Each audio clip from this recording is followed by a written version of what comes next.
Do you hear it? Beautiful. Listen closely to the anthem of your demise. Through the dark veil of space and time. This is Warp Chatter.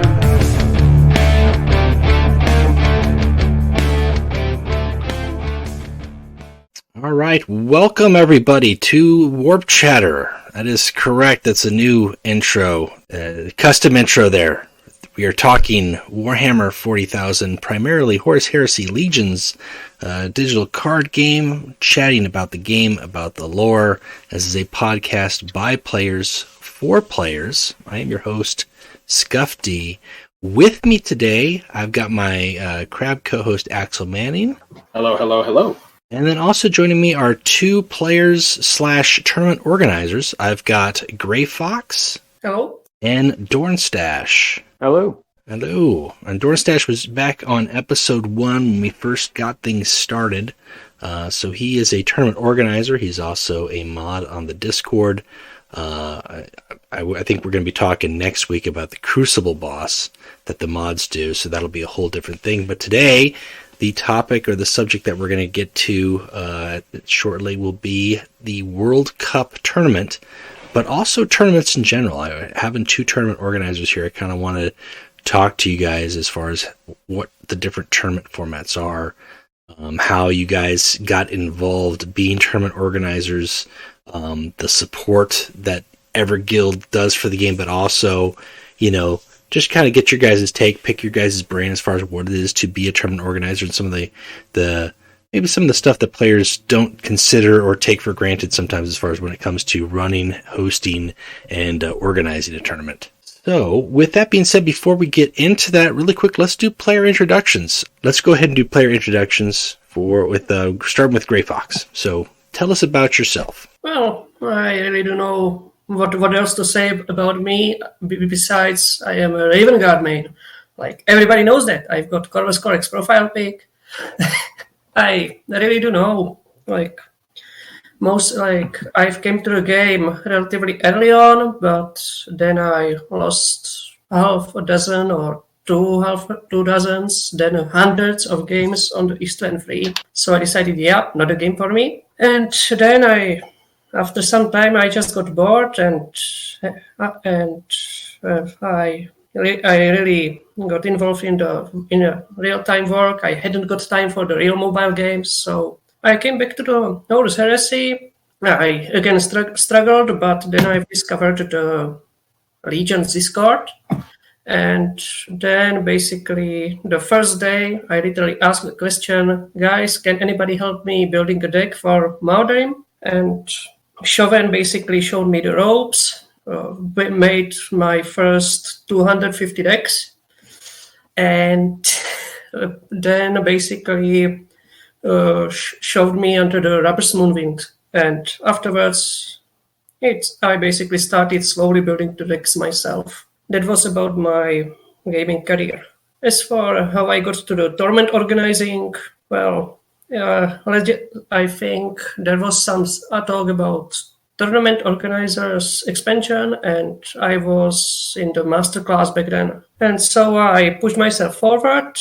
There's PM'd me. There was some slight drama because it was really a fast-track process, and I made the probatory tournament without any bigger drama or conflict, with Dorn overseeing me.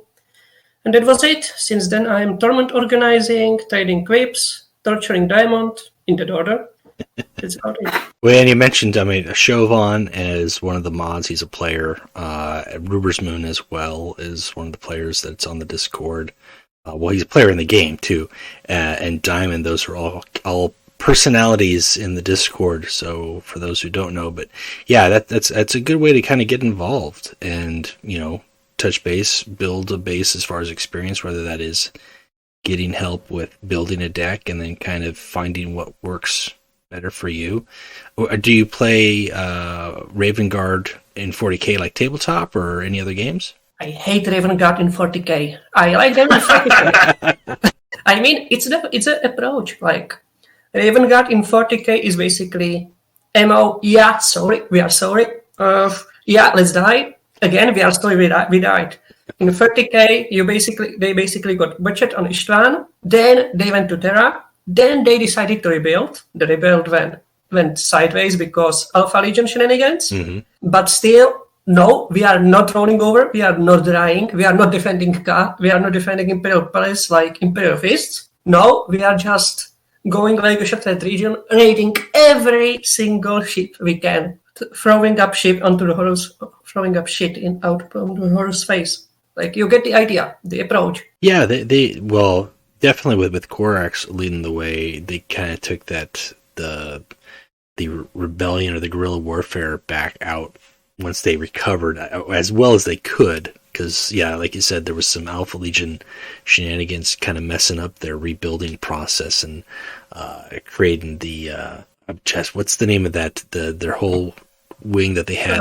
The Raptors? The Raptors, yes, yeah, which are really cool, like lore-wise. But when you look at the story, like they don't have a happy ending. No, they don't have a happy ending. But in 30k, nobody does. Yeah, in 30k, nobody does, and the 30k Raven Guard, they just let's fight them until we die. If we die, let's make something.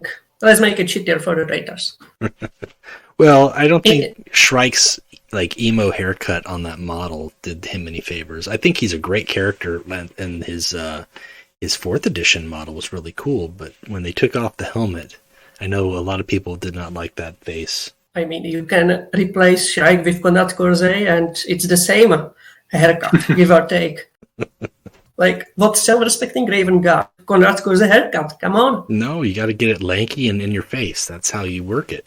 Precisely. All right, well, Dorn, you want to give us any more details on yourself? Remind people who you are if they did not listen to the first episode? I mean, I have no opposition to that. Basically, I started playing Warhammer 40k back in 3rd edition. Played till about 5th edition, primarily Eldar and Salamanders. And as far as card games go, played Magic the Gathering around that same point in my life.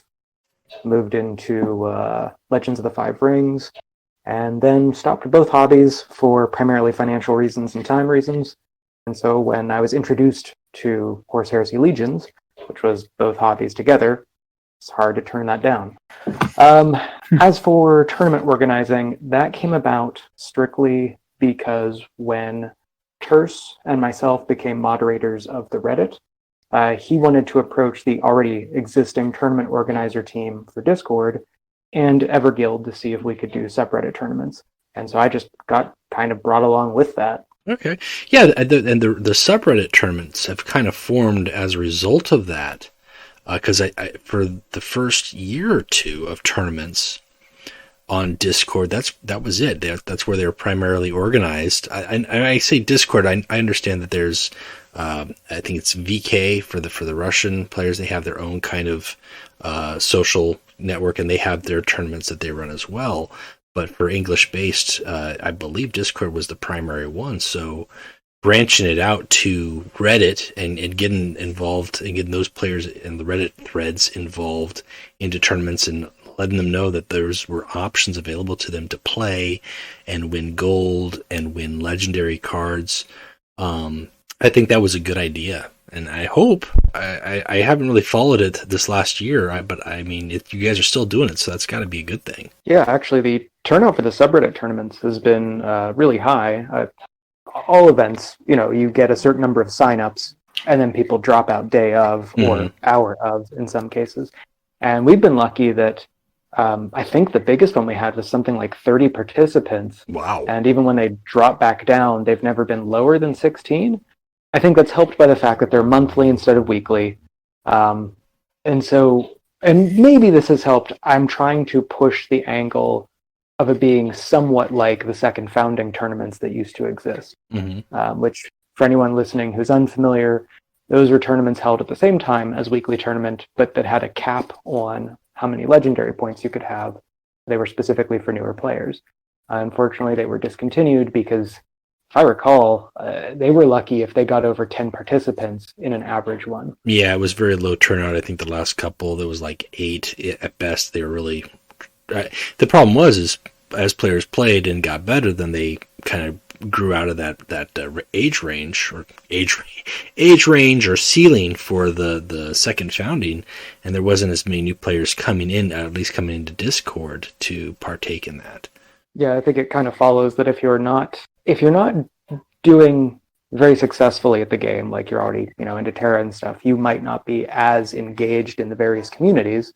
You're not going to be in any of the areas where you would be hearing about these tournaments or be in a lodge where people can say, hey, you're new, but you're good enough that I think you could beat these other new people to grow your collection. And so it's just been really hard to reach them. So I've been trying to harass everyone I can on Reddit and Discord regularly to try to get them invested in these. And Everguild, kindly, when we've given them enough notice, has also been posting them on their websites. That's good. Yeah, I don't know how many people check out the calendar, the event calendar that Everguild has got on their site, but that is helpful, at least that it's out there and it's on the official site.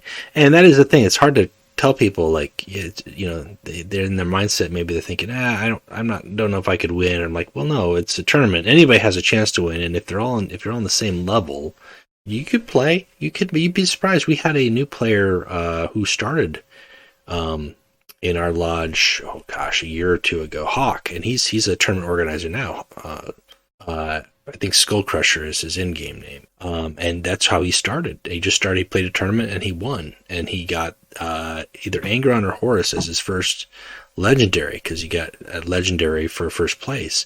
And from there, he just played every tournament, and he built his collection up, and gave him gold, gave him the ability to choose, key legendary cards that he wanted to go to increase his collection, and he got better from that. And it really just started from him just diving in and saying, giving it a shot, and he was surprised that he won. But that's the whole point. Anybody can win. He and I started around the same time, I believe, and I want to say not long after us, then came Deathstroyer, who I think he hadn't even been playing a month, and he destroyed Second Founding, then moved on to Weekly after he no longer met the requirements, and then went to War Master not long after that before kind of burning out on the whole thing. Mm-hmm. Yeah, and he did the Barnet Legions. I know he challenged so many Crucible bosses. It was just like a nightly thing for him.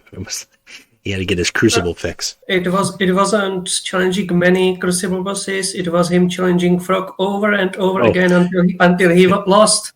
It was just the same one. I think so, yeah. I think actually it was only the Frog, wasn't it? The one when he fought until 4 a.m. He's beaten some other Crucibles, but Toad, it was more a challenge to him to see how many Warlords he could beat it with. He's actually beaten the Toad with, I think, 5 or 6 different Warlords. That's crazy. How many tournament organizers are there total between the Reddit and the Discord community? Oh, that's a difficult question. Like, I know Dorn is on the Reddit, is the Reddit tournament organizer. I know, but that's about it. I think, as he said, he has done it with theirs, but otherwise it's mostly Discord ones, I think. Then there is Dormazorni, who does weekly tournaments, but those are all I've heard of. And do you guys, as far as the tournaments go, so Dorn, you do the subreddit. For the tournament organizers that do the weekly, do you guys rotate the tournaments weekly?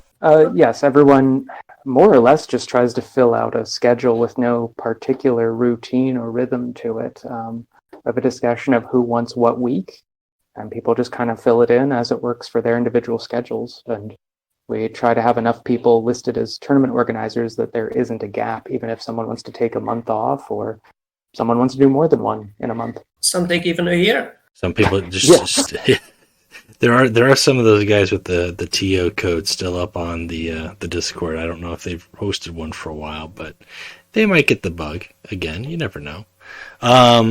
Well, really quick before we get into the big tournament, because that's really where we get all the details. And I think we should probably talk about other tournament formats that there are.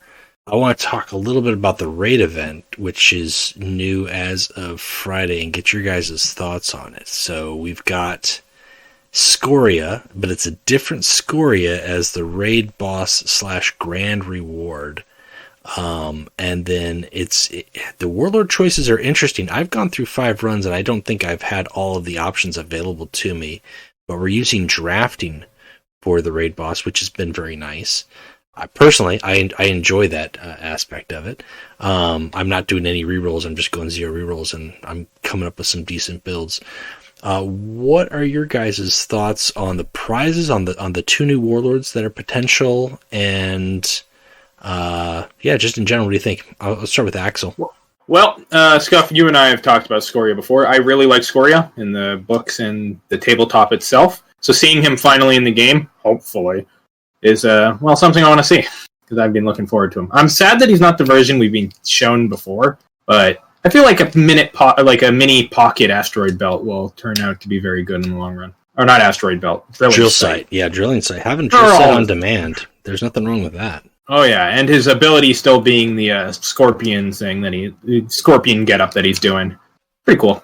Zanite something. Mm-hmm. After that, nothing else really entertains me in the rewards. There's something that says its wording is weird. It's like I think it says mega vehicle buff. It's a powerful. That doesn't tell us what powerful vehicle buff. What does that mean? I don't know. We'll find out. I mean, it's not even like if they use the same wording that they did for like Fabius Bio, where like enhance a friendly vehicle, I would be like, okay, but I don't know if that means the same thing or not. It's like plus 5/5. We don't know. It could be anything. Survivor 5 and Ward and and it just gives it all stacks. It gives it everything. One go. Yeah, it's like, here you go. That could be interesting. I mean, I'd try it. I would try it.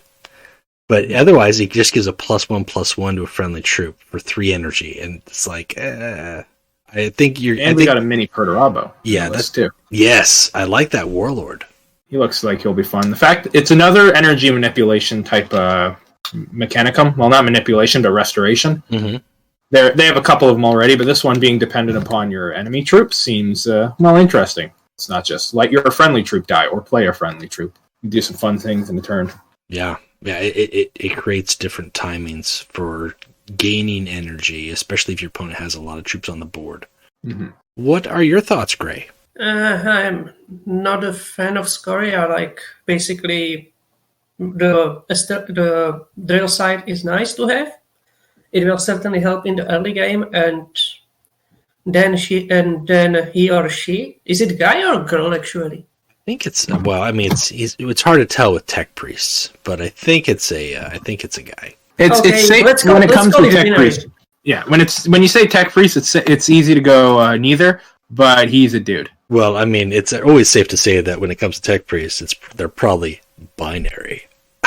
That's a dad joke. Binary. All right, I'm leaving. I'm officially quit. I'm resigning.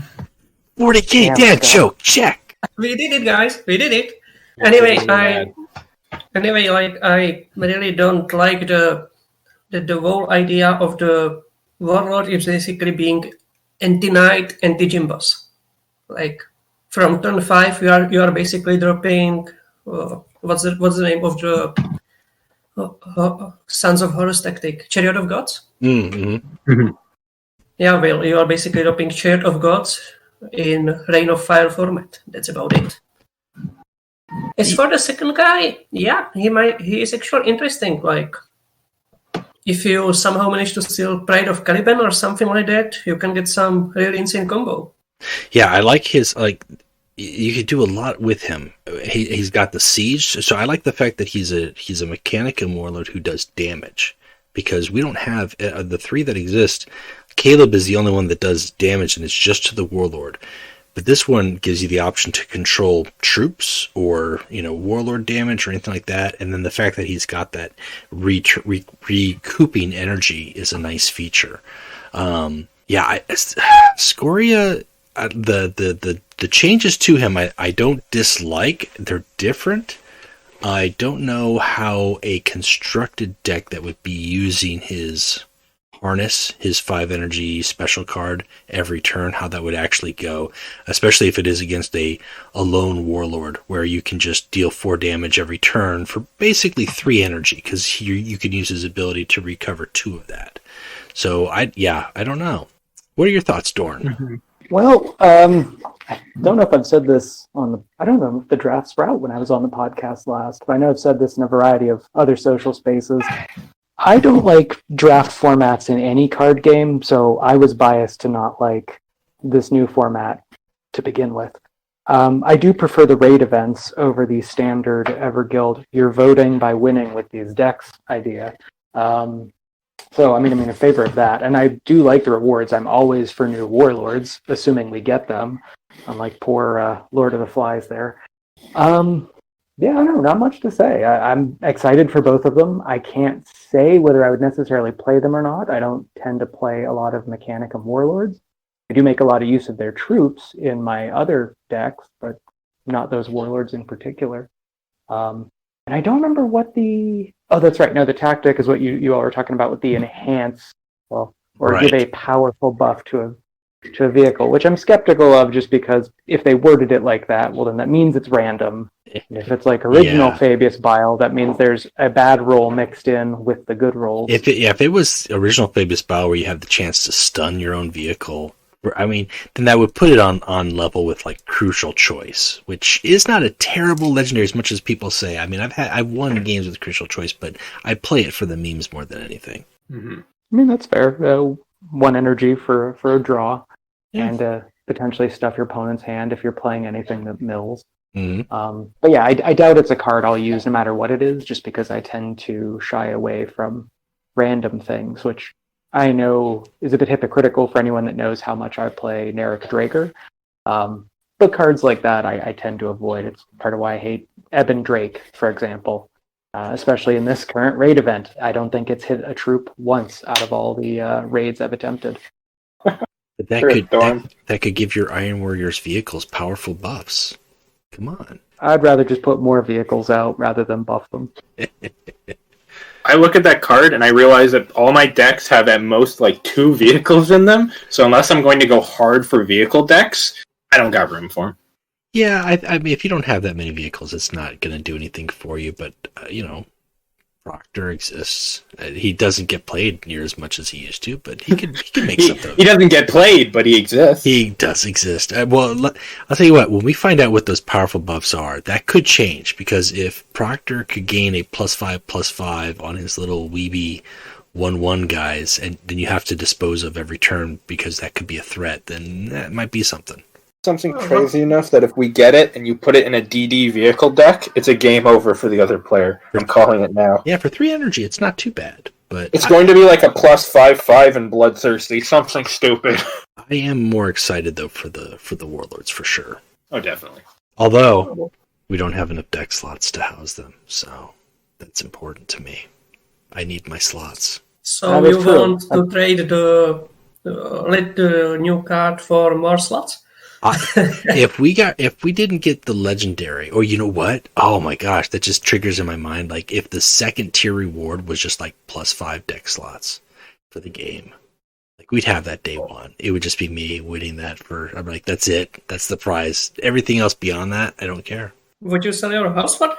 No, but I would consider like giving up like a legendary because I could just pick it back up in the shop. Like there's enough. If I lost a legendary and it gave me a deck slot, or I just spent gems at this point for rows of deck slots, I would probably do that weekly, like just on whims, just like crazy whims. Instead of re-rolling in events, I would rather just buy deck slots. These are first world That's problems. These are anal retentive problems that I cannot stop. Oh no, I've joined the club, Scuff. I realized today I'm now on the bottom row of deck slots. Well, see, I'm actually running out of space. yeah, and you've got those Crucible bosses, so that's extra slots that you guys need. Gentlemen, Yeah, I remember, think I've life got- gets easier when you start deleting decks. I can't do that. For like you just said, the Crucible bosses I keep ready, so that's one whole row right there. Oh, Right. jeez. Like, I would delete the decks, but you have to do it one by one. Yeah, I think the organization in the game, if they improved it.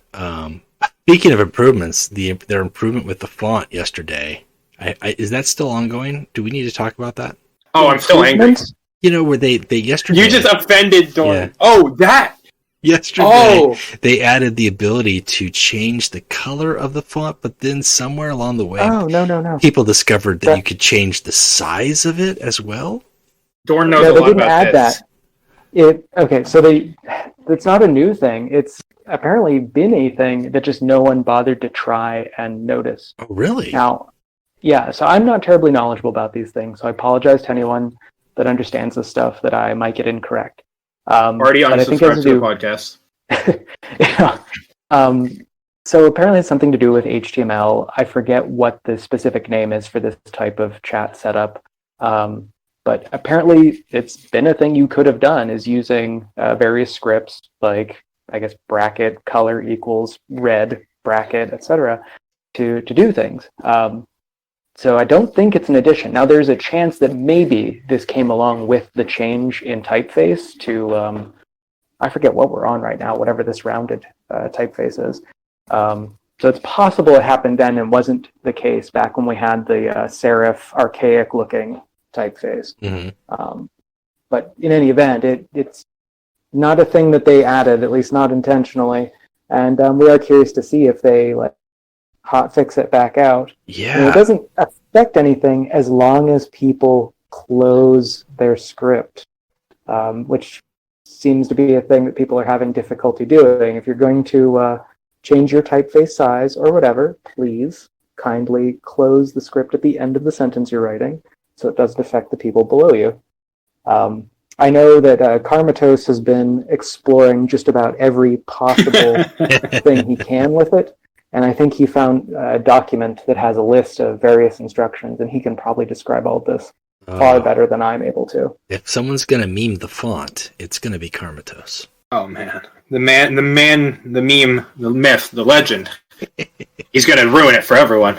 And he knows it. And he's proud of it. That's his mission now. Well, so I will say, in the hopes that various top 50 people might listen to this, one of the things that brought this up was people noticing someone rising up the ladder at a just blatantly unrealistic speed. Mm-hmm. I forget the name of the account, but their name was literally Overlord. Red, as was their lodge name. So people pointed out that's the thing you would have had to have done at account creation. And for anyone wondering, well, what's the proof that they were cheating? If I remember correctly, the picture of their account showed that they only had 120 wins. And yet they were in the, I think, top 20. They shot up in the course of 4 hours. They were from they just appeared and then they just kept climbing.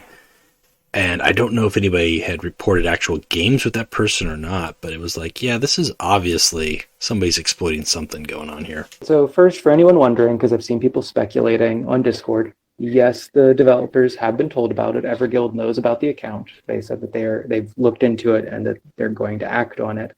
The mod team had been messaging them, as well as all the people just variously tagging them on Discord, bringing it up. But that, of course, brought to attention that you could change colors of names, lodge names, any message you want. And that leads me to wonder if this is just somebody's alt and they were trying to prove a point about the game's stability, because I don't know why else you would make your name red to purposely stand out like that, and even make a red lodge unless you wanted to bring attention to yourself. Right. Yeah. It's right out there. You couldn't miss it if you were looking at the leaderboard. It stands out like a sore thumb. I don't know. I don't know. Or is it? Are these changes going to be tied to whatever this new feature that we were promised almost 2 years ago? 2 years ago now? At this point, I don't know. It's hard to say, but I don't doubt that whoever that player was, that they were really they knew what they were doing and they knew they were going to get caught. I think they were just doing it to do it. I don't know how you couldn't. Exactly. And I guess we'll never know unless they release some sort of manifesto or something. This was my intent all along. I am over the manifesto. Yeah, the name was ominous too. I could have sworn I've seen that name before, but it's such a commonplace name, I probably have somewhere else. Oh, and the lodge name was Sinners. Oh. That's a bit on the nose. Okay. And again, in red, just like their name. Right. Interesting. Well, let's get talking beyond top 50 stuff. Let's talk about the World Cup, because that is going to God. be...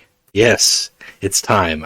Talking about a bunch of pings on the Discord. I know, Grey, you have been getting lit up with pings on the World Cup. I've been looking forward to having this discussion for a while. Not in any sort of like, I'm just looking to get the information out there for people.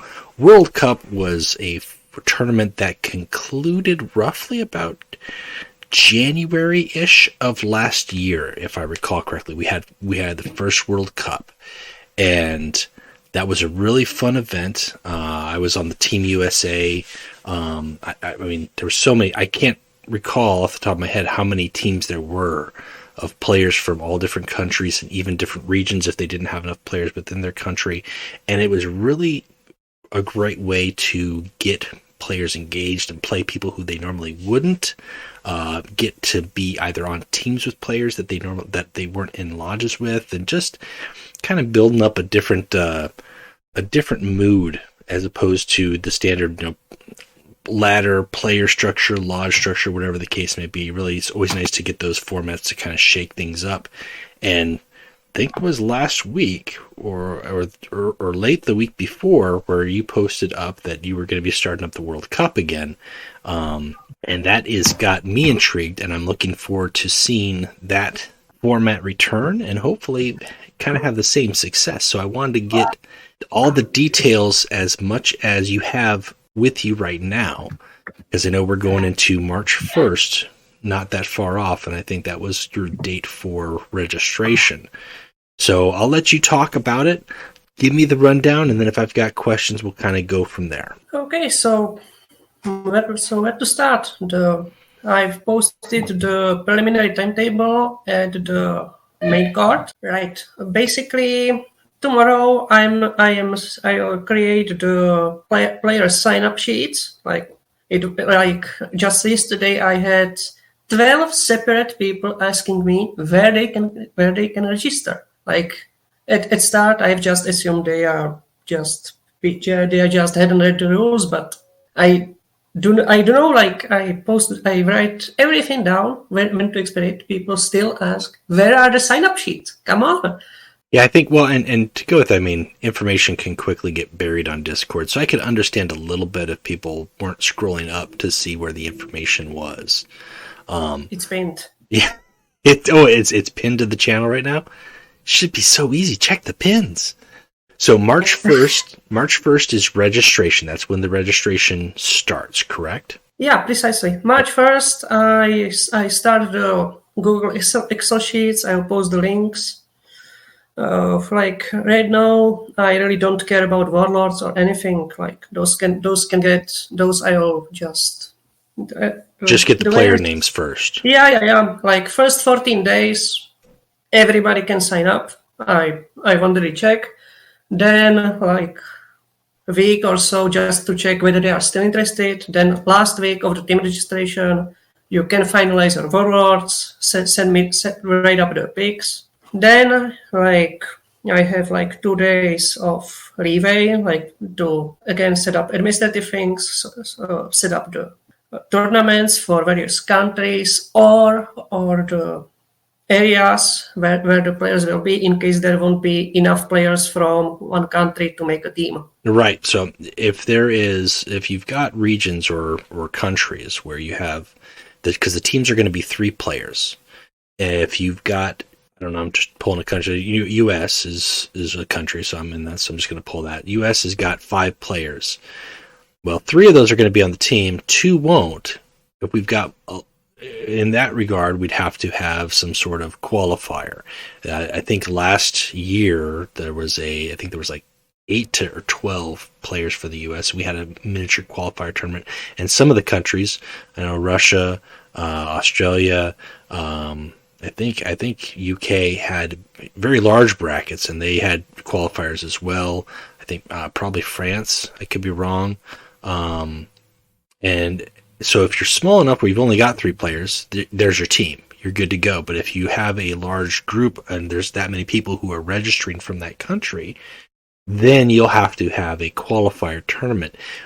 When are you looking to start qualifiers? Is that going to be after 2 weeks? So March 1st for the first 2 weeks will be registration and then qualifiers, or will that be in April? No. March 1st, 2 weeks is everybody signs up. Like I care only about the names. Then at April 1st, I'll set up the challenge tournaments for the teams, and then you can fight your heart's content. Okay, so going forward, so basically through March, the registration is, and then start in April is when you'll go through qualifiers, as well as once qualifiers are all done and teams are locked in, then you'll get into the official World Cup, as it's so to speak.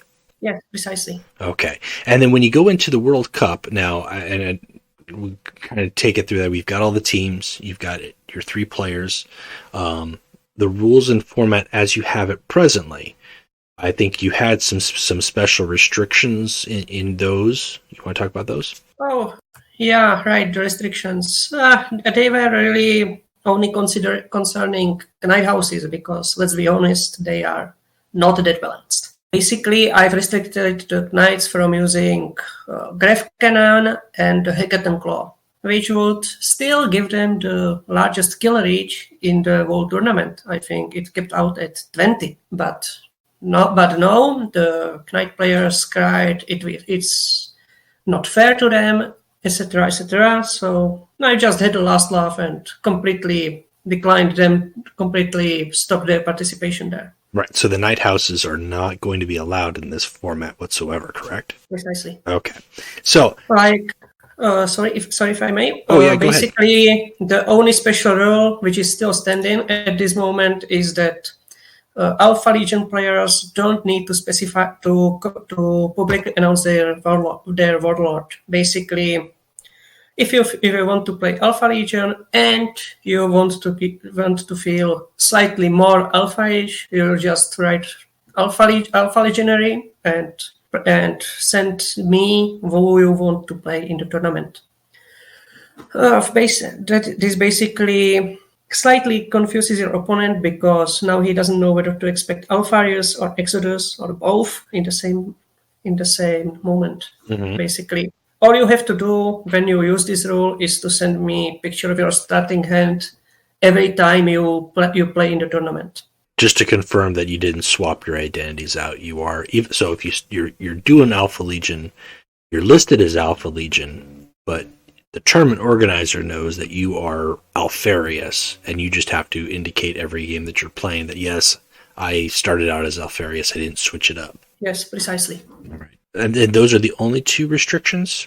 Yeah, that's all. Oh, right. Then there is team composition restriction where every faction can be played only by 1 player in the team. Like, for example, if team captain selects Fulgrim, 2 other players cannot pick any warlord from the Emperor's Children, and so on. Right, so that it's kind of like an extended it's conquest format where all the players have got 2 warlords, and they're going to have to win their games with both of those warlords. So it's best 2 out of 3.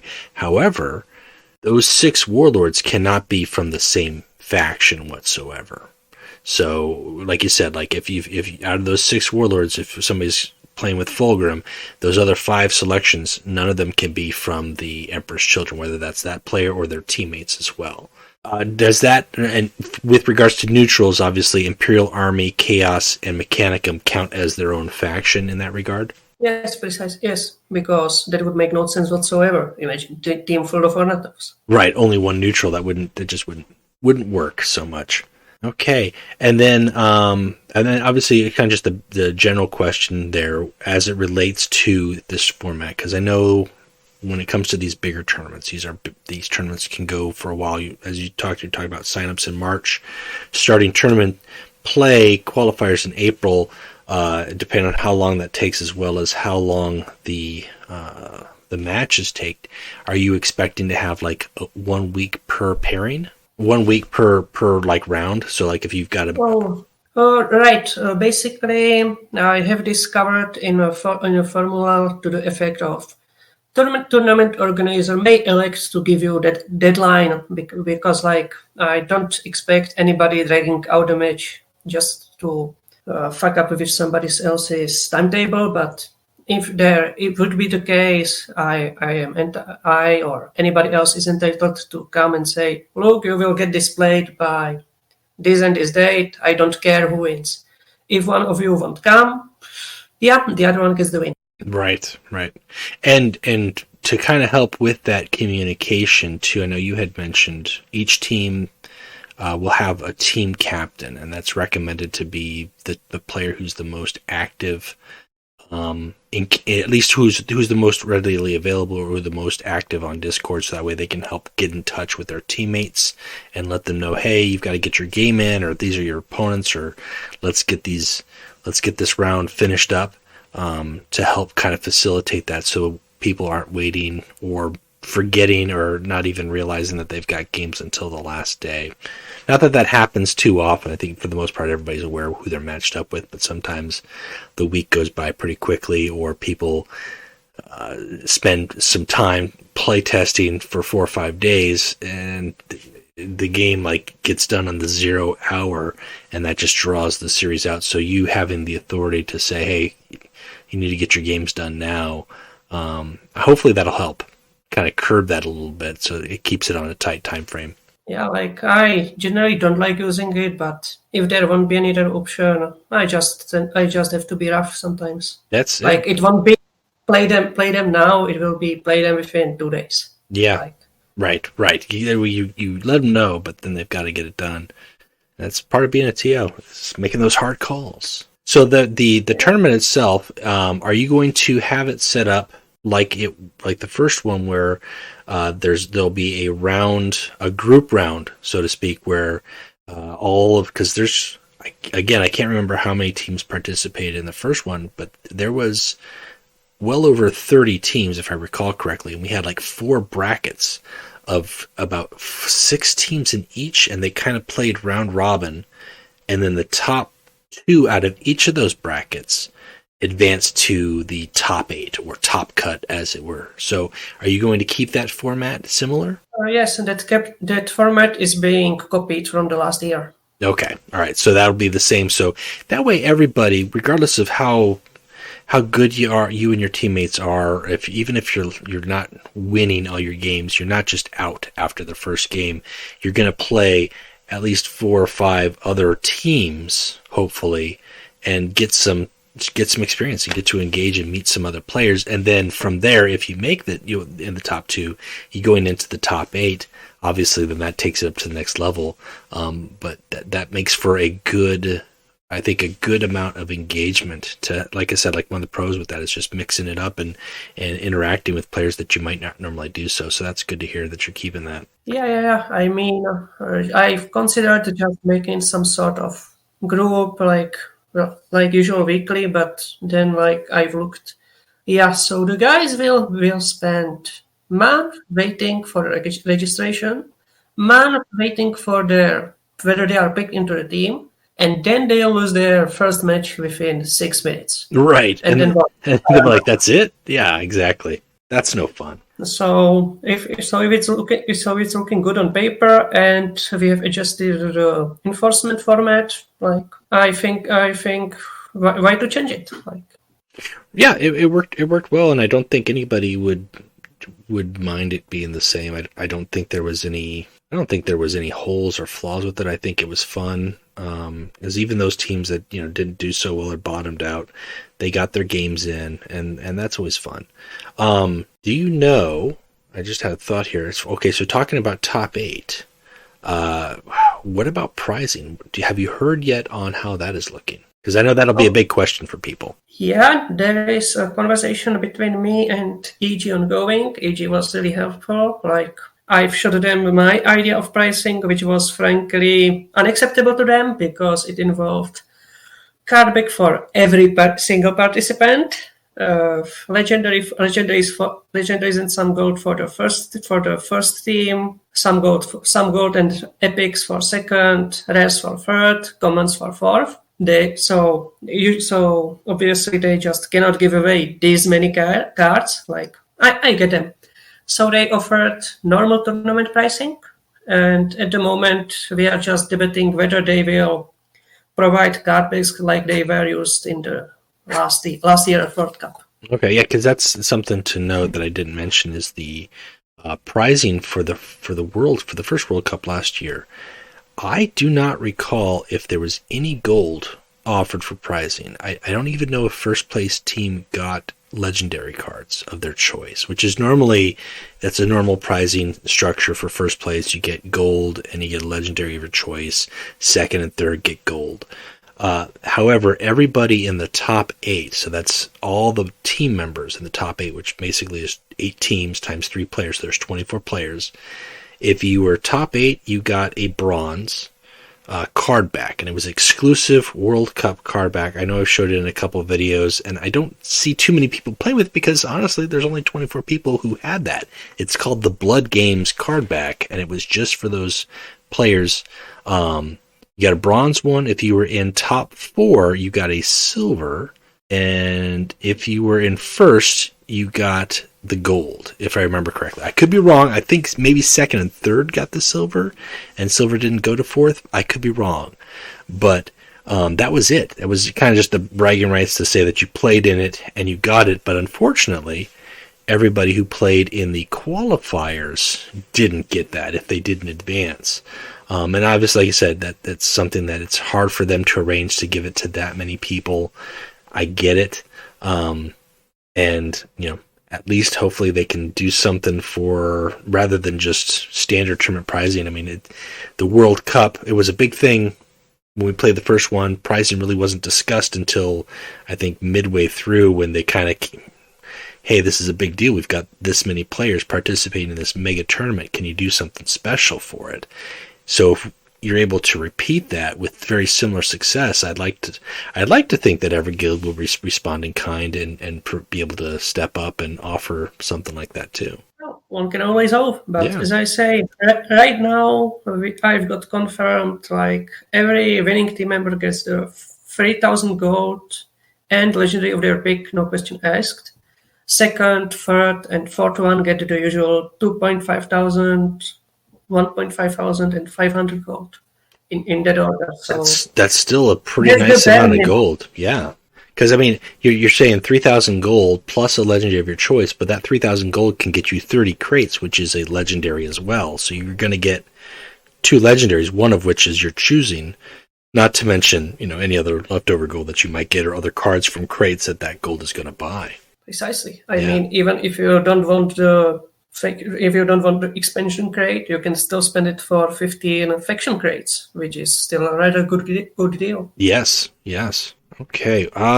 Now, are you planning on running and organizing this whole thing by yourself, or are you going to have some of the TOs helping you out? We hadn't really considered it. I had a crazy idea of taking the new guys we are preparing to recruit just to see how they work under pressure, but we will see. Like right now, I can manage it by myself. If I won't be online, I presume I can give a shot to the guys, and some of them will help out. But it isn't right. It isn't specified like you 4 will help Grey, you 7 of you will do the weeklies. Right. Just kind of who as a team. If you need to call on someone else, you've got somebody to help you. Hopefully. Yeah, precisely. Okay. Well, talking about the World Cup, I mean, it's going to be big. I wish I knew I should have done some research to see if I could find out how many teams there were last year, but I know we're going to get quite a few teams. I've already had players in my lodges that are in different countries, some of which they can't find anybody else in the region. I've already told them to kind of look for neighboring countries or whatever, so that way if they can't form a player team for just their country, they might be able to form a team of players in the surrounding area. But there's definitely interest, and I know you've gotten a bunch of pings and messages throughout the last 2 weeks about the World Cup, so the hype is real. I've been excited to talk about this. Now, as a TO, you will not be participating in the tournament, correct? No, of course not. It would be breaking the rules. Right. So. But are you going to be rooting? Are you going to be rooting for your country? Which one is that? Germany, Czech Republic, Slovakia? Just kind of pick one. Yeah. Do you have any predictions as far as there's teams aren't even formed. You don't even have players who have registered. This is all, at this point, easily 2 months away still. But in your mind, do you have predictions for the top 3 teams? Given mathematics, I would say the top 3 teams will be Russians, probably French, and I don't know about the third team, USA, because Horus is from there. All right. What about you, Axel? What are your picks? Just given what we've talked about, do you have a top 3 in your mind?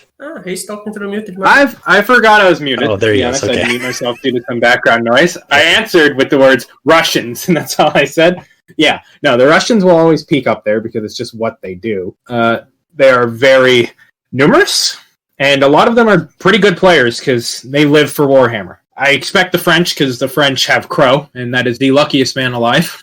I refuse to hear otherwise, and yeah, I think it'll be a lot similar to last time, the States, French, and Russian. What order they'll be in, though, is I don't know yet. We'll see. All right. How about you, Dorn? Predictions? I mean, like the others, I would expect to see the Russians in it. I'm surprised no one said the UK. And to be candid, though I followed some of this the last time, was the UK one group, or did they split up at all, like Scottish, English, etc.? I know Ireland had its own team. I don't know if there was there might have been a Scotland team. Okay. Was there a Canadian team last time? Because I think of, Yes. say, Pirate. Okay. Yeah, there was a Canadian team, and there was Spain and Portugal were 2 different teams, if I recall correctly, as well. I mean, that makes sense. There's certainly a sizable Spanish contingent. And then, yeah, there is the French. So, I mean, more or less, my prediction is the same as the previous 2 predictions that have already been said. Other than that, just I'll add in the UK as one I would expect to see in there. But otherwise, I'm rooting for individuals more than nations or teams. Right. Well, yeah, man. Actually, sorry. Oh, go ahead. Thinking about it, Belgium might be a black horse because Orc doesn't want to play for France if he can get away with it because he's sort of living on the border with Belgium. So Belgium might get actually one good player. Yeah, I don't know. I can't recall if UK was in the top or if it was Australia. I think Australia, would edge out UK. It's a tough call. I don't disagree. I think Russia is going to be in the top. I would be surprised, and I think it would be. There were some interesting shakeups as it was when we had the first World Cup, which was really interesting to do, and I'm hoping to do some, what's the word? I want to say follow up or review or just kind of highlights, probably just some general commentary as the series progresses to see how things are going. I'm sure we'll have some surprises and shakeups, but I think Russia's going to probably be definitely in the top 3. I think the France team as well. I'd like to see US up there again, but I do think, it's a tough battle, and I think Australia is another strong team that's out there too. They've got some good players. I don't know. It's been a year, so we've got new players, we've got old players coming back to play, and some people have just kind of shifted. But I think if you get good teams out there, there's going to be a lot of fun games regardless. Well, two thoughts real quick. One, I don't know if you did this last year or if anyone else did, but have you considered making a lodge just for people to join and share their matches in for the purposes of you then recording the replay? Yeah, I talked about it with LCFR way back when it first started, and I think that was the idea. But it was really hard to do and execute because then you'd have to, especially because I'm a lodge master, so I'd have to leave my lodge to go into a lodge, and then you'd have to get invites, and it was really messy. Like, it was a lot messier than you would think. And then on top of that, if there's bug issues with the replays, you might not get good replays that are accurate to what actually happened. I would like to do that. I would like to do some sort of observation if possible, whether that's players that are in my lodge that are playing for their teams, if they're able to share their games or not. But then you also have a lot of players who don't like to share what they're playing until it's all said and done. So that's always hard too, because we had, like for Lodge Wars, we had 3 of our players playing, and Lodge Wars 4 Trader's End won, but none of the guys wanted to share their games until the series was over because they didn't want to show their strategies and their decks. So you kind of have to respect that. That's a fair point. I will say, in regards to the UK's placement last year, they must have done all right because Pyrrhus of Epirus has a silver Blood Games card back. Yeah, they were in the top 8, so they must have at least gotten to the fourth position. I'd have to hang on. I got to pull up mine because I've got it. Am I silver or bronze? I don't use it as often. Well, this is you guys.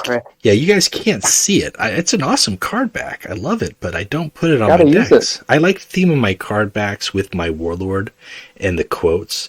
I'm not so much a one to flaunt like what the pricing is or special card backs.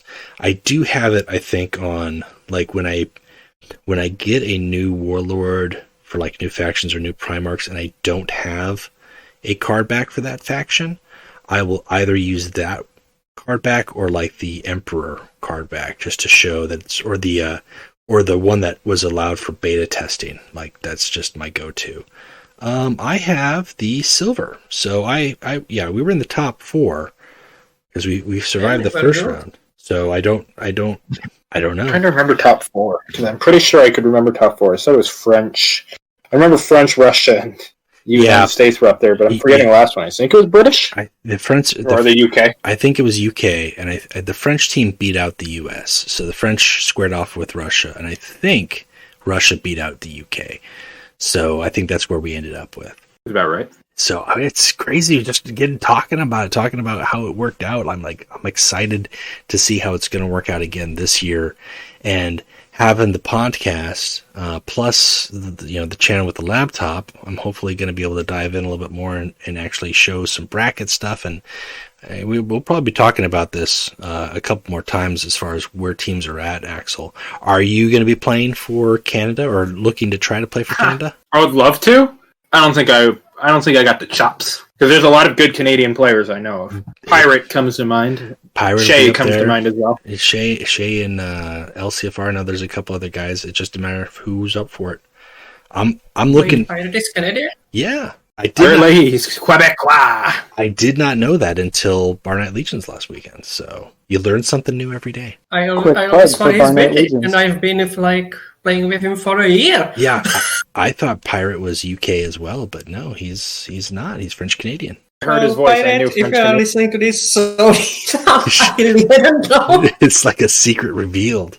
Who are you really? I could tell he might have been Canadian due to how often he ended sentences with Bud in text. But the minute I actually spoke to him, and then I heard Bud and A thrown around, and he has a French accent, I was like, yep, that's a Canadian. That's a Quebecois. Funny. Just after you declared war on Quebec, too. See what happens? I met a Quebec. I mean, the war is not going to end due to that, but... Wait, so I made all the French jokes, and I might have actually offended him? I don't think you can offend Pirate. He's a pretty tough skin. I declared war on his province, and he just kind of went, all right. I don't think you can. Well, he's winning. I think more than okay. I think he said that's understandable. Yeah, I think he said fair enough. Like, he doesn't blame me. He understands what has to be done. It's obvious. British and French are always in war. It's just a thing. It's like, it's like Sunday. Even though I'm also French Canadian. But that's not important. No. Dorn, you plan on trying out for fighting in the qualifiers for the US team if we end up having those? Oh, hell no. I have not played anything meta or competitive in probably like 4 or 5 months now at this point. So one, I'd have to get back into the mindset I used to be in when I was playing in High Terra. And even then, with the way tournaments can go, you could win by a fluke. Certainly, I've won multiple tournaments. I would feel bad if I went in and by fluke won and took a slot away from very consistent, solid players from the US, like, say, Phil as an example. So no, and plus I'm a tournament organizer, so on the off chance that I have to assist in the running of it, I'd rather just keep myself available and uninvolved. That makes sense. Yeah, I think that makes sense. I know the U.S. team last year was me, Phil, and Easy Almighty, and I know we've got a couple. We had, I think 8 players, and I think a good portion of those players are still playing the game. So I'm looking forward to squaring off and seeing if I'm able to make the qualifier or not. But either which way, whether it's watching from the sidelines to see how the teams are doing and how they're advancing or not. It's going to be very interesting and fun. And I hope it's really engaging for the community too, even those who aren't playing, to kind of find new ways to interact and kind of, if they've got lodge members that are part of those teams, to root them on or, share those games and hype it up. Well, that's one reason why you all need to use your Blood Games card backs. So that way in global chat, someone can go, this person's a hacker, they're cheating, they had a weird card back I've never seen before. And some cultured individual could be like, oh no, that is a card back from the World's Tournament. That's you don't true. know about that. I should. You should come to Discord and learn about the world of tournaments. There's only 24 of us who have these card backs, sir. Are they, because you guys are both tournament organizers, I seem to recall for a moment, and maybe it didn't happen, maybe because it was talked about for Lodge Wars 5, but have the Blood Games card backs been prized out in any other tournaments? Oh, I have no idea. And I just said no, not that I'm aware of. I think it's just been for that one. Okay, yeah, because that's what I recall too. So a very small select pool of players has the card back from the first World Cup, and if some of those aren't even playing the game anymore, you're not going to see it as often. So, you know what, Dorn? You bring up a valid point. I am going to change my card back. I'm going to do a rare exception, and I'm going to change my card backs for the month of March to my silver Blood Games card back, and that's what you'll see. So when people see it, so expect to get a flurry of questions on Reddit about what is this card back? I've never seen it before. Perfect. And I'll also argue we need to do our part and draw people's attention to the content creators of this game. Like, besides yourself, again, I'll bring up Pyrrhus, who uses his Blood Games card back, and then there's Vapix, who I think might have participated in the last one, but I'm not sure. But I feel like there's a lot of content out there that some people just are not willing, apparently, to seek out on their own, but then seem to enjoy once it's been brought to their attention. Well, yeah, keep plugging it. Share it with everybody, whether that's the podcasts, the channels. I know I've got like 8 or 9 of the guys who are doing content, and a couple of them aren't doing content anymore, but I've got them up on my channel too. And I don't have enough time to watch all the content, but I certainly like to share it all because everybody does their own unique take on what they look at of the game, whether that is, grinding to top 50 or Terra, or whether that's Warlord analysis breakdown, whether that is meme decks, whether that's just fun, goofy little plays or interactions that they've had. Everybody does something a little bit different, and it is nice to have the community, whether it's acknowledge it, support it, or spread that love around, because there are a lot of people who don't know it's out there, or don't even think to look for it. So, yeah, I appreciate that. And I think they do too. I wonder if Def Not Your Physics teacher can find some other high-level Georgians to join him. Refuse to believe more than 3 people live in Georgia. He could get some kids from his class to play. Come on. He could. Nothing's stopping him. Well, yeah, too powerful. There was several teams last year or on the World Cup that were from regions that I had never heard of, or you were surprised would have enough players to form a team. I think Hong Kong had its own team, if I recall correctly. I'm trying to think. I don't think the Philippines had one. I think they were looped in with somebody else. And then there was a couple. Was it Bolivia? I think Bolivia was one. Bolivia team? Wow. Yeah. Argentina, and then oh gosh, I don't think there were any teams on the African continent. New Zealand had a team. Yeah, and I think most of them were like European then at that point, going into the different countries in Europe. So there's a lot of players out there. Obviously, I mean, where 40K players most likely gravitate to are going to have a bigger card pool, but it's always neat to see where they all come from and where they play. And obviously, this will be a year later. How has that evolved? Speaking of, and I don't know, I heard rumors. I know we got these new fonts added to the game to help, or translations added to the game to help with certain languages. Are we going to have Korean players added to the game as well? Because that could be a huge community. I know they have 40K in South Korea because I've seen products sent there and players out there. I don't know how big the community is, but I mean, if they're playing games, the Korean players could be big. I was I'm just on a tangent now thinking about it, but wasn't Havoc from Korea? You guys remember Havoc? Nope. Can't say I do. Oh, you guys don't remember? Okay, well, sit down. It's story time. Let me tell you about Havoc. Old man stuff. This is. Let me get out of my dreadnought here. I live to serve. Out of your dreadnought. I'm out of the dreadnought. Break the carapace. Havoc was a top 50 player when I started playing the game, and he played I think he played all the way through the Decimation expansion. Right, with the Iron Warriors and the Night Lords and the Alpha Legion, and I think and was it Elimination? You said Extermination. Extermination. That's the name of the expansion. Yes, so he played all the way up through that, and he was a top 50 player. And I don't. This is before they did card backs for top 50, and I don't recall how many times he was in top 50, nor how many times he might have taken first. At least 2 times.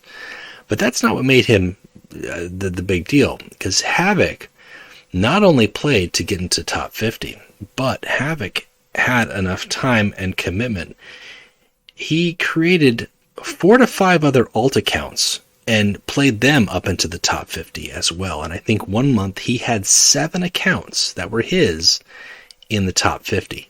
So out of the top 50 comprised of actually 43 players, and one of those was him. And this is, I think, before the game allowed you to register your account in certain ways. So I don't know if it was easier for him to set up I don't know if he had multiple devices.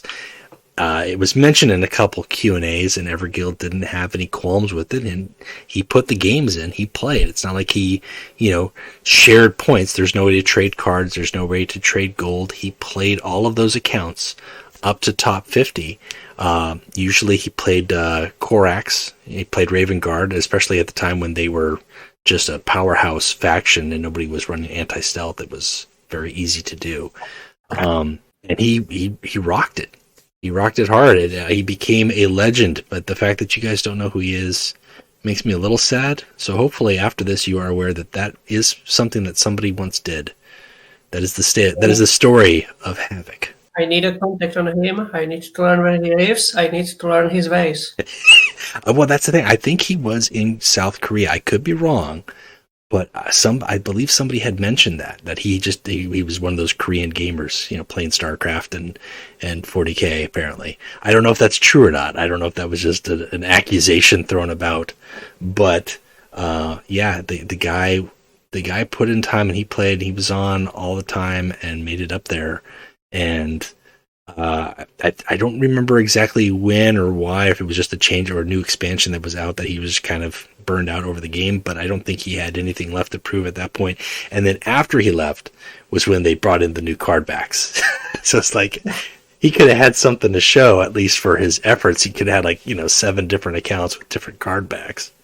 I mean, I just had a mental image of Kill Bill-esque sentence when I walk to his house, and he will be like the Pai Mei with the long white beard, and yes, he'll just stroke his beard and just kind of look at you and laugh a little bit, like, so you've come to learn legions.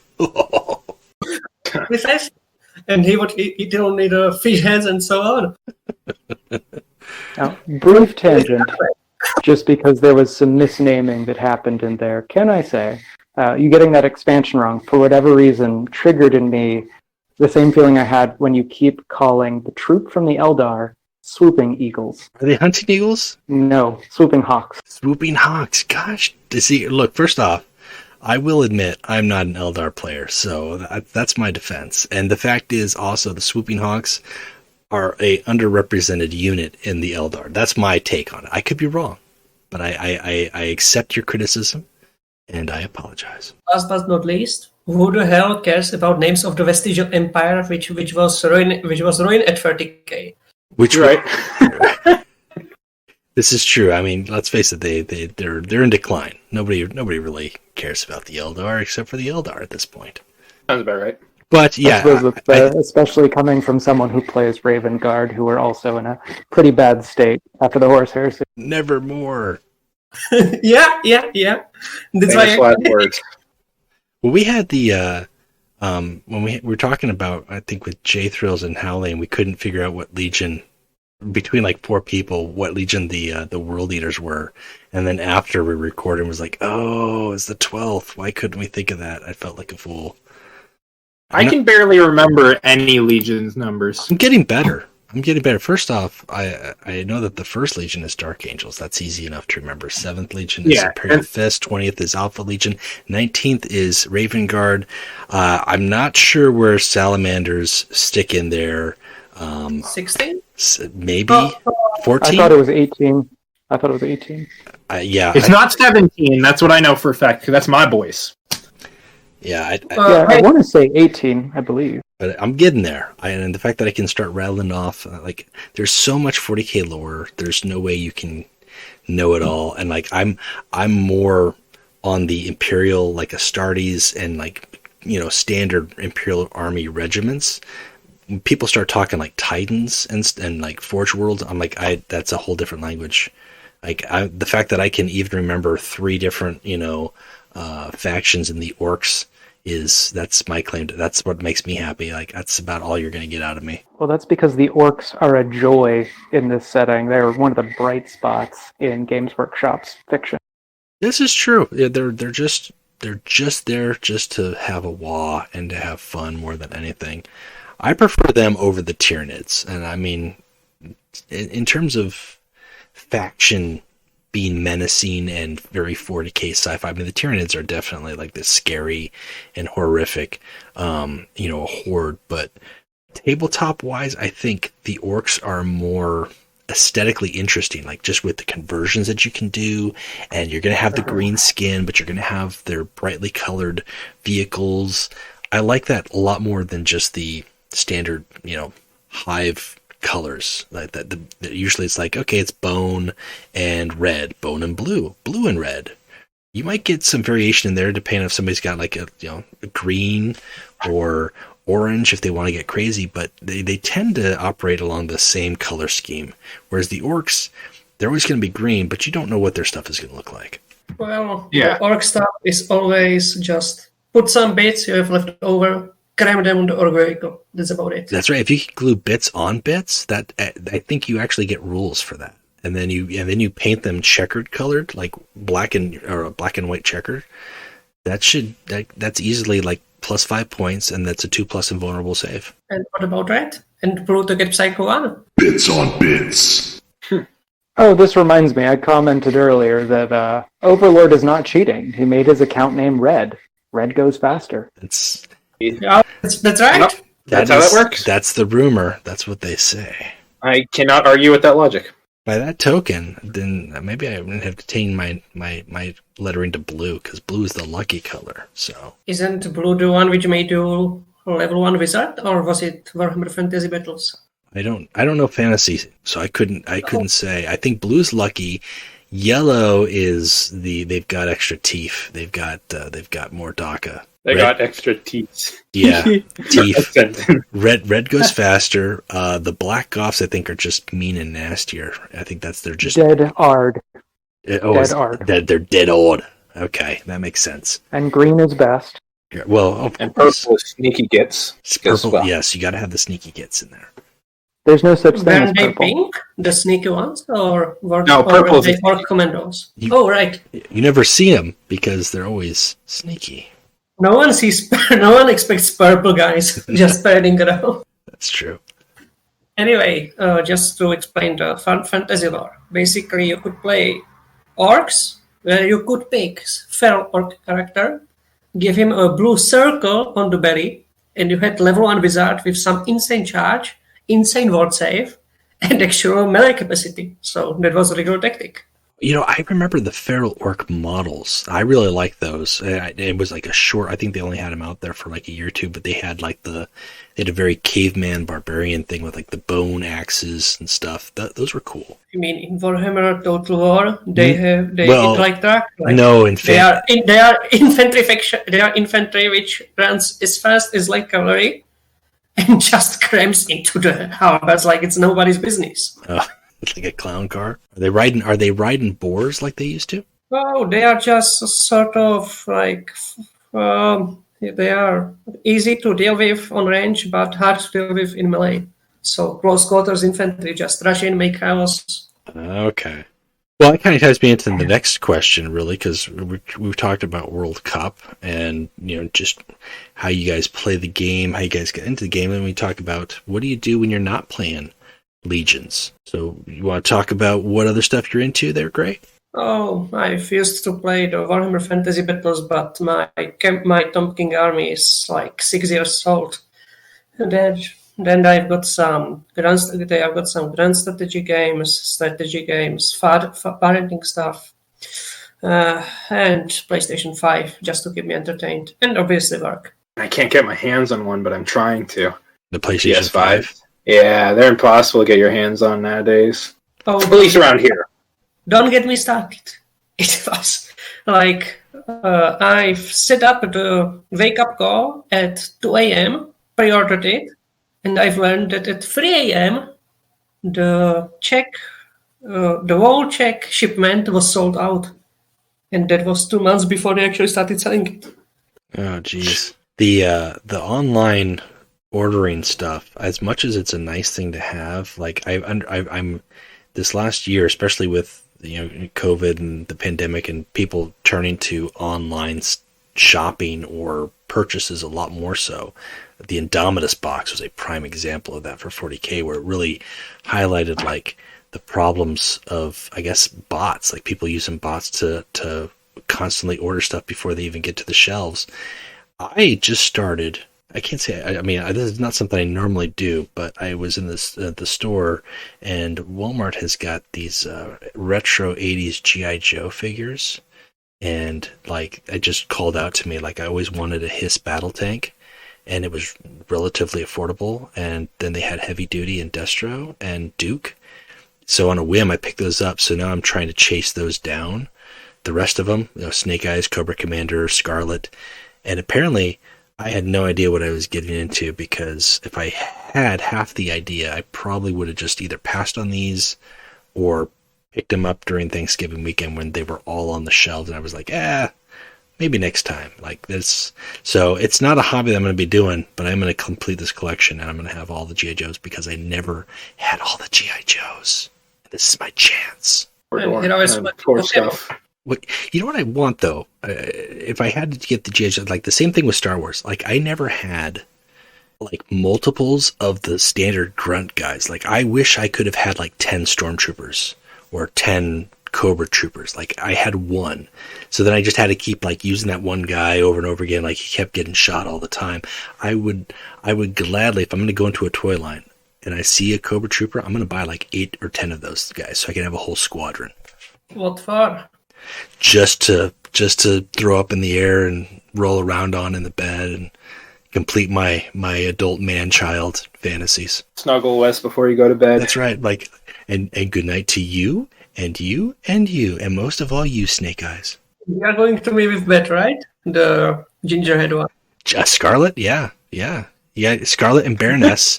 And Lady J should be on the way, and she comes with Flint, so don't get me started. We're going to talk about G.I. Joes, which... It'd be awesome. Hey guys, welcome to the official G.I. Joe podcast with your host, that answered Scott. One of my questions. I was going to say, like, how far has G.I. Joe penetrated as a concept into Canada and the Czech Republic? And I guess I got my answer. There you go. I know G.I. Joe. It was on TV. I've never been interested in it, but it's a thing that's always existed. I've only seen the live-action movies, so... Oh my God, I'm sorry. I'm sorry for your loss. Hey, I actually like the first one. No, that explains a lot. My friends and I, like, just as a side note, because I want to find out what Dorn's up to, but my friends and I, when the live-action movie came out, we knew it was going to be bad. And we had nothing else to do on a Friday night. And we're like, hey, what do you want to do? Let's go see the G.I. Joe movie. And even knowing it was going to be bad, we left like just disappointed and just sad with ourselves because we had wasted 2 hours of our life. It's so bad. Like the second one wasn't so bad, and I watched that because it was on Netflix and I had nothing else to watch. And it was much better than the first. The first one was so bad. Brandon Fraser is in that movie, and he is in an uncredited role because it was so bad. That's how bad it is. And I like Brandon Fraser. I actually liked the first movie more than the second one. Really? Yeah. See, this is All right, you're on, official. We're banning him from the podcast. you're on another part of the Goodbye. world somehow. Well, if you didn't know the show and the cartoons, maybe that's the thing. Maybe if you didn't know anything else going into it, you had no other perceptions. Maybe that's why it's not so bad to you. One reason why it was bad to me, besides breaking with all of the canon that had been established, was the fact that the movie was called The Rise of Cobra. But really, Cobra gets arrested at the end of the movie, so it should have been called like the Rise and Fall of Cobra. I mean, don't they get broke up in the second movie? I really don't know. Those two head guys. Yeah, at the start of the end. yeah, at the start of the second movie, it's like first 5 minutes, boom, everybody's dead. New Joes. That's where we go with, because I think they just wanted out. Like, look, we can't do this forever. We got to get out of this franchise. It's a bomb. I mean, let's be honest. I really watched the first movie only because Sienna Miller was playing in it, and she was Jose's there. Well, there you go. Dorn, getting away from the G.I. Joe talk, what do you do? What are you doing right now? I was about to say, if this were a 90s cartoon and they killed off the cast, that would just be to sell more toys. This is true. And look, I mean, G.I. Joe learned from the Transformers mistake, and Duke made a miraculous recovery at the end of the movie, and we all know that was not at all related to how the Optimus Prime fallout was. That's the best part Wait, of that they movie. killed Optimus Prime? Yeah, Optimus dies in the beginning of the Transformers movie. Oh, Gray, you're gonna have to come back here, and we're just gonna have like a watch along with the Transformers animated movie. It's the best animated movie of the 80s. Do you have the touch? Transformers animated movie? I know You've only got the the power. live action ones. You don't know oh my god. I just John's collapsed. about to end the podcast and turn this into a watching with the boys. That's it. There's homework for you. Yes, there's an animated film. It is the greatest animated film of the 80s. I have the touch. I am daring to be stupid. It is fantastic. It is really. So it's so good. I was fighting to keep the Weird Al song out of my head. I know it's in there, and I don't dislike Weird Al, but I definitely was enjoying more. I forget the name of the full song. Is it just called The Touch? The Touch. Or The Power or something? You've got the touch. You've got the got that stuff in my head power. If that's how we are singing, please stop doing that. I will do that just now. Like, I'm a terrible singer, but wow. It's just me. Just that's how I do it in the shower. Whenever I'm at the shower, and that's my song. That's my anthem. It's on my phone, but I'm not going to play it because Shower Explains a lot. songs? I think we're getting that. Yes, it's what's on my phone is me recorded singing The Touch, and I record it on my phone so I can play it back to myself. And it's your phone call, right? That's right. Entertainment. That's right, with no instruments whatsoever.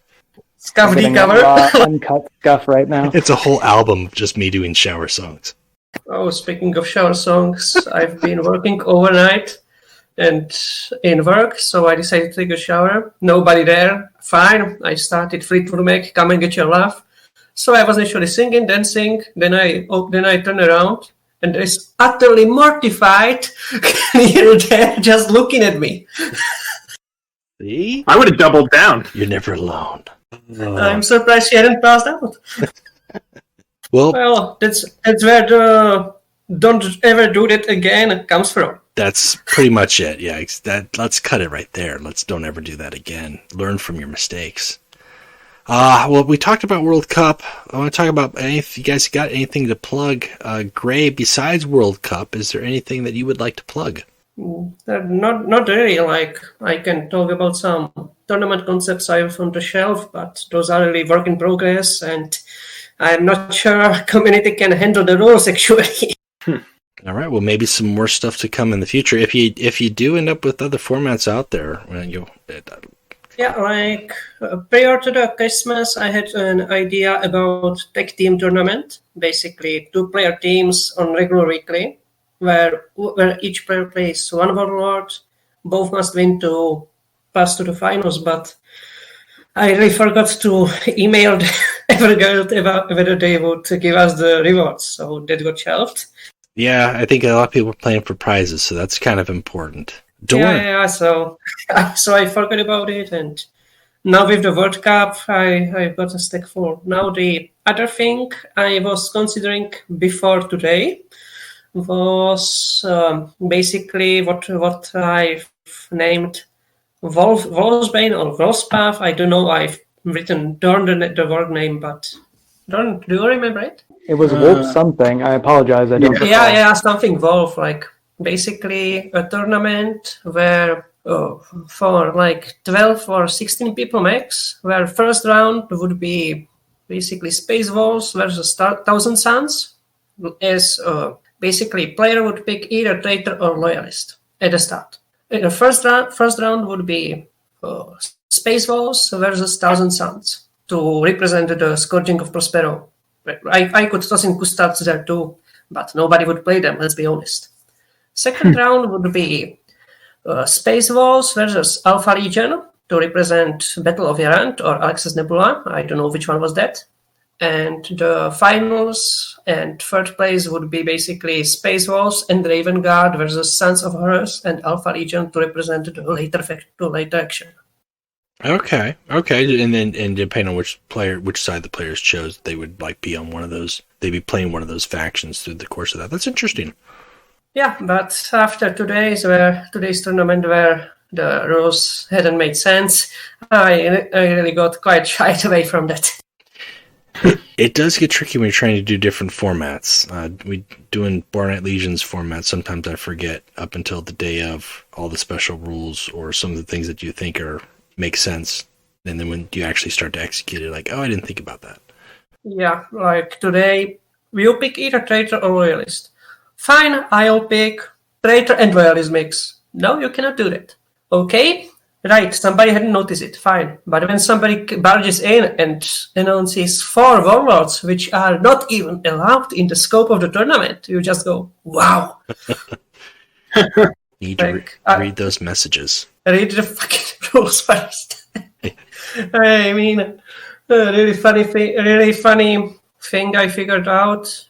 Like, people think I'm joking, but I really mean it when I say if I would facepalm right now, I would commit suicide by facepalming. Extreme. Oh man, I feel bad for the tournament organizers. I could never do that. I'd lose my mind. Yeah, and you guys do it weekly, so I mean, more tip our hats to you. And I think you serve the committee well. Technically, it's even if you hate us. Oh, don't worry. We hate each player equally. All right. Well, Axel, do you have anything to plug? Now, normally I say no to this and I make a joke. Today is not an exception. So I'm shouting out Kazrim. You may have known Kazrim. He used to be an Horus Heresy Legion's YouTuber. I'm not actually shouting out his channel. I'm shouting out the fact that he's a coward and refuses to play Dawn of War 3. And through this, I'm calling him out. Kazrim, play Dawn of War 3. This is for Doles. Doles wanted this as well. Why would you subject him to that? Wait, no one needs backflipping Terminators. That's a lie, and you know it. Yes, correct, Grey. Except for CS:GO, he's all about it. That CS:GO, like, you gotta be able to backflip, and then if it... Backflipping Terminator multi-lasers. Let's not even talk about CS:GO. That's a whole podcast episode in of itself. That guy. Ugh. And don't get started on Medford. So, don't get me started. Dorn, do you have anything to plug? Well, first I'll begin by actually plugging Grey's tournaments. One of the constant excuses I hear when I tell people about tournaments, and then they decline, is, oh, I already dislike ladder. Why would I participate in a thing that's just going to be more of the ladder? Grey tends to make tournaments that are heavily lore-inspired and have very specific rule sets. So, if you want to do something that potentially can grow your collection and is not just doing more ladder, these are good opportunities for that. And I guess somewhat in the same vein, I think I'd said before, subreddit tournament, at least the ones I've hosted, I try to keep them somewhat in the spirit of second founding, but without having a strict cap on the amount of legendary points people can have. So I try to pick rule sets that, are just friendlier to newer players and in some ways might even the playing field.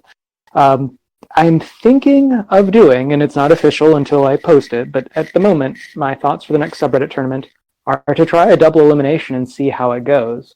For anyone that is not familiar with Scuffdy's Bar Night Legions, those are double elimination. They take a bit longer, but kind of tying into the earlier discussion about the past World Cup, I think a lot of new players get discouraged when they prep for this thing, they join it, and they're just washed out in the very first match. And so giving them a second match might keep morale a little higher if people are willing to invest the time to stay for a longer tournament. Beyond that, I'm thinking of just repeating the Poor Hammer format, but being even more strict, and this time it just being rare and common warlords only with all common cards. So it should be a little bit of hopefully a fun shit show as far as the meta that develops in that. I don't like that format. I haven't got stable in it. That could be interesting. Well, I'm gonna plug deck slots like I always do, but I'll also plug the YouTube channel. I think Dorn, you didn't mention. I know you do the artwork there. You're on Everything Is Arbites. Is that on Instagram? Yes, that's the name of the Instagram. It was my cousin who founded the lodge I'm in, and I were going to do an Arbites and I feel bad. I forget the name now of the Rogue Trader era Space Marine faction that was more or less like military police. It was going to be themed around that, and so made an account that kind of tied into it. And then I've not done a single thing that relates to the Arbites since. But yes, everything will be Arbites with underscores. If that's too much, my other Instagram, Drew Lee Clark, has a link to the 40K account. All right. Well, yeah, beyond that, I don't have much else to plug except for the World Cup. It's registration. This is going to air on Thursday, so by the time you're hearing this, registration has already begun. So get yourself over on the Discord if you are interested in signing up for it, and get participating. If you know other players that are in your country and you don't know if there's enough to formulate a whole team, look around, check it with your lodges, check out with your friends, and see if you guys can formulate a team or join an existing team in a neighboring region and go from there. And hopefully, turnout is going to be as awesome as it was last time around. Games will be just as fun. I'm really looking forward to doing coverage in one way, shape, or form as the series progresses. So we'll go from there. All right. Well, I want to thank you guys for spending the time to do the talk, making the call out here, and I appreciate it. Next week, I know, Dorn, you're going to be back on. We'll be talking about Crucible Boss. Yep. Got a few ready for that. Yeah. So with that being said, guys, thank you for making it. We will talk again next time. Have a good night. Thank you for having me. Thanks for the time, and see you later. A magnificent ending. This has been another episode of the Warp Chatter Podcast.